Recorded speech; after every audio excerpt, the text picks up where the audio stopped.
سيادي نبينا سيدي وسيد سيادي رسول الله. السلام عليكم ورحمة الله وبركاته. مرحبا بكم في قناة مدام فاتي شانيل. اليوم ان شاء الله بحول الله نعمل لكم واحد الطرطه كتجي مزونه، كتجي رائعه بالفغيز. ودابا وقت الفغيز، والطرطه سهله بمكونات بسيطه، كنتمنى تعجبكم. كتجي بحال ديال الباتيسري. وإلا عجبتكم بغيتكم تخليو لي الكومونتير وتردوا عليا الخبر، تعملوا لي لايك وتبارطاجيو فيديو مع الاصدقاء ديالكم. دابا ندوزو ان شاء الله المقادير والطريقه. بالنسبه للجنواز، اولا نبداو بالجنواز. عندي هنا 4 ديال البيضات، عندي كاس ديال السكر، وعندي كاس ديال الطحين. غنعمل معلقه ديال الخميره، واحد الفانيا، وقفصه ديال الملحه، و4 البيضات كبارين. دابا غنخلط البيض والسكر ديالي حتى يولي بيض.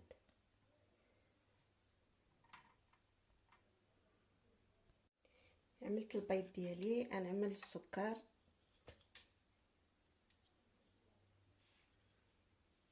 وغادي نعمل فاني،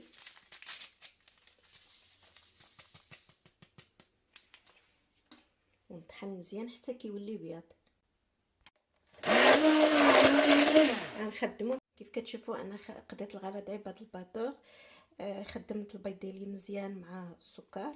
دابا نعمل الطحين عيب المعلقه، وفي نفس الوقت الخميره ديال الحلوى غير نص معلقه صغيره، نص ديال الخميره ديال الحلوى والمليحه. دابا غادي نبقى غنخلطهم مع الطحين. غنعمل غير معلقه بمعلقه ونخدم. بغيتو ما تعملوش هذا، تخدموه عادي، تخدموه غير بالضرب اليدوي، ماشي مشكل. دابا درت المعلقه الاولى وغنخدمها شويه المعلقه الثانيه وانا ماشيه. غنبقى نعمل بشويه بشويه، بقيت كنعمل بشويه بشويه. هنا عندي الخميره والملحه مع الطحين، ونخلط مزيان. بالنسبه للخليط ديالي كيجي بحال شي كريمه.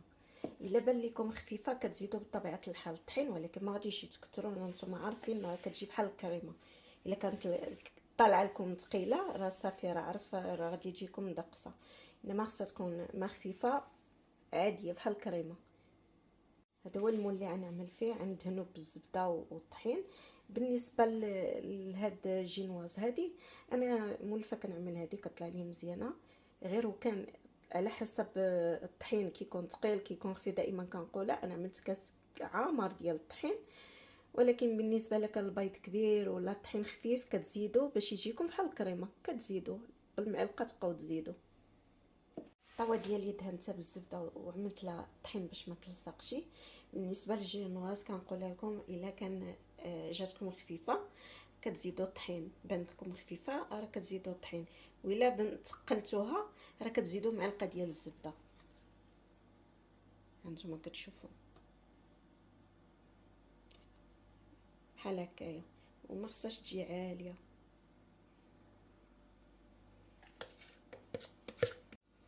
عندي هنا نص كيلو ديال الفريز. ندوزو مرحله ثانيه.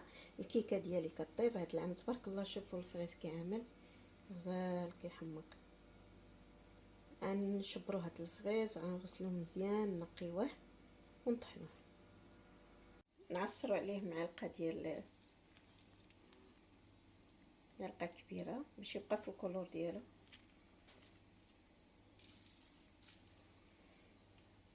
ونعمل عليه السكر كيبقى على حسب الذوق ديالكم. ونطحنو دابا الفريز ديالي كنطحنو بلا ما، نطحنو مزيان بلا ما، مع ديك المعلقه ديال الحامض والسكر على حسب الذوق ديالكم.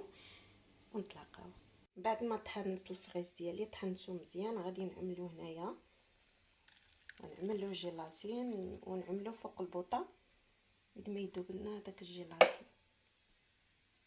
الفريز ديالي عملته فوق النار مهيله، عطله مع ديك الغليه الاولى، وغنطفي عليه بد ما يذوب لي الجيلاتين ديالي، وغنعملوه في الثلاجه يبرد. الفريز ديالي عملت له جيلاتين وعملته فوق النار كما شفتوا، ودخلته للثلاجه يبرد عبيد ما كيذوب له هذاك الجيلاتين يذوب. هنايا عندي نص يطرو ديال الكريمه. كيف كتشوفوا انا عملتها هنايا في هذاك الغرف اللي طحنت فيه ديك الفريز، وغادي نطحنها مزيان. نطلع الكريمه ديالي بوحديتها معاها لا حليب لا والو. الكريمه ديالي نسمتها بواحد الفاني، باكيه ديال الفاني وحده. ودابا غادي نطحن مزيان عاود. من بعد ما طحنت الكريمه ديالي كيف كتشوفوا طحنتها عيب هذا، انت كتشوف كيفاش جات. غادي نزيد لها هذاك الاكسترا ديال الفريز باش يعطيه واحد المذاق، وكيجي غزال. انا كنستعمل هادو بزاف صراحه، كتعطي المذاق. وغادي نزيد عليها هذاك الكريمه اللي عدلت. من بعد ما زدت هذيك الاكسترا ديال الفريز راه كيعطيه واحد المذاق، ولا الفرومبواز. المهم عملت حيت عملت الفريز. دابا غنزيد هذاك الفريز اللي عملت لا جيلاتين، غنزيدها مع هذا الخليط هذا، وغنطحن كلشي تدريجيا، غنطحنوا مع بعضياتهم.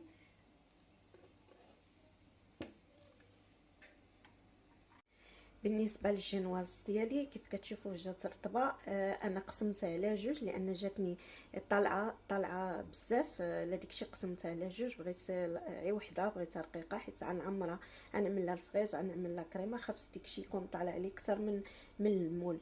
خاص ديك الا طلع لي داكشي اكثر من المول ما غاديش تجي عامره بالكريمه. كيف كتشوفوا دابا غادي نسقيها. من بعد ما عملت السكر والماء، كاس ديال الماء ونص كاس سكر طونج ديال الحامض، غادي نسقيها. السيرو ديالي وجد. دابا غنسقيها، نسقيوها مزيان.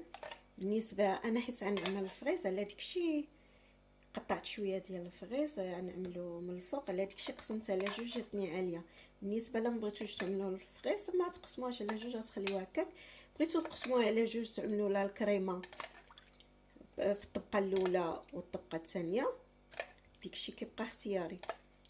من بعد ما سقيتها دابا نعمل ديك الفريز. انا قطعته هكا طريطفات صغارين،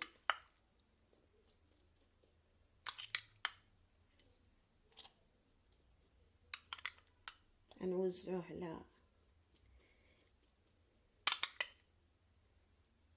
انا قلت لكم لا بغيتوها تقسموها على جوج تعملوا. من بعد ما وزعنا الفريز ديالنا، الكريمه ديالنا خرجتها من الثلاجه وغادي نوزعها هنايا.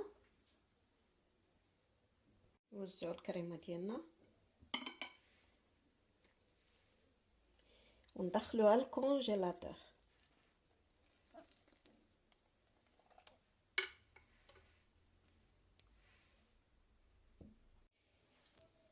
كيف كتشوفوا ها هي. دابا غندخلها للكونجيلاتور. كون خليتها هكاك طالعه الكريمه ديالي غتشط لي بزاف. دابا غندخلها للكونجيلاتور حتى تبرد ان شاء الله ونكملوها. هنايا عملت جوج معالق ديال الجليكوز كيف كتشوفوا. هاد المعلقه هذه عمرتها. عندي كاس ديال الكريمه والسكر، ضروري كاس ديال السكر، وهاد الوريقات ديال الجيلاتين. وغادي نعمل عليها شويه ديال الاكستري وشويه ديال الملون.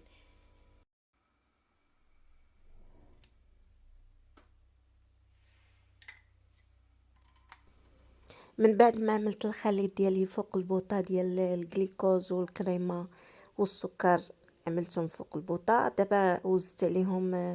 دابا نزيد 100 غرام ديال الشوكولات، 100 غرام ديال ديك الجيلاتين 3. وغادي نخلط مزيان. نحد الخليط ديالي باقي دافي، غنخلط مزيان ونصبو على الطرطه ديالي.